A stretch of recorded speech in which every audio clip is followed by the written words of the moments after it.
नमस्कार किसान भाइयों, मैं मणिकांत सिंह, ग्राम कटारी पोस्ट विजयपुर, जिला जौनपुर से।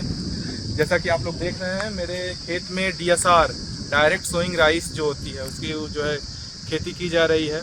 अभी प्रैक्टिकल के तौर पे हम लोग जो है DSR की खेती अपने यहाँ स्टार्ट करेंगे, क्योंकि हमारे यहाँ बलुई डोबंट मिट्टी है।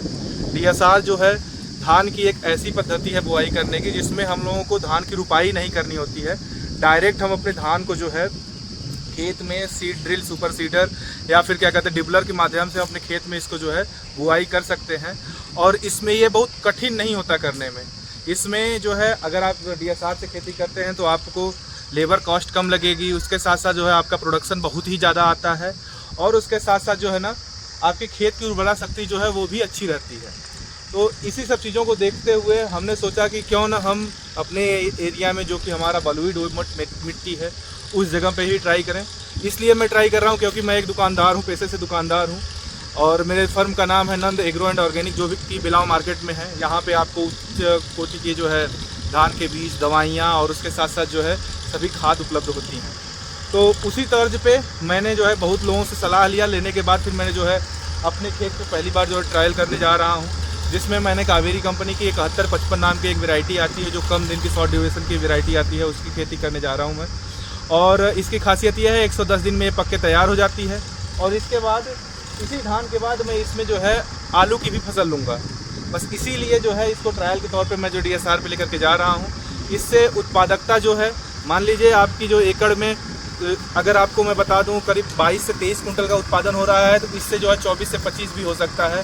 उसके साथ साथ जो है लेबर खर्च इसमें बहुत ही कम आता है। जैसे कि मैं आप लोगों को बता दूं, इसमें रुपाई का, गिल्ली कराने का, उसके साथ साथ जो है कई बार घास ओस निकलवाने का, ये सब खर्चा नहीं होता है। केवल एक बार आप बुआई करा दीजिए सूखे खेत में। जब आपके खेत में मतलब सूखे खेत में आप इसको बुआई कराइए, करीब अगर बुआई के 10 दिन के अंदर बरसात हो जाती है तो ठीक है। अगर बरसात नहीं होती है तो आप एक बार अपने खेत में मशीन से अपने मतलब ट्यूबवेल से पानी कर दीजिए। उसके बाद हर 7 दिन के अंतर भी इस पर पानी करते रहिए। जब आपका धान करीब 15 से 20 दिन का हो जाए, जर्मिनेशन में 3 से 4 पत्ते निकल आए, 5 पत्ते आ जाएँ, उसी समय घास भी उतना बड़ा हो जाता है।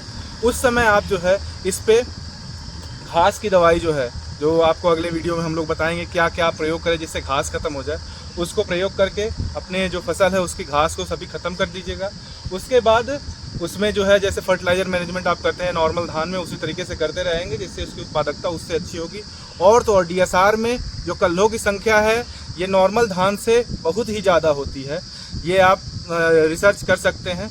बस इसी सब चीज़ों के लिए हम लोग जो है DSR पे लगे हैं।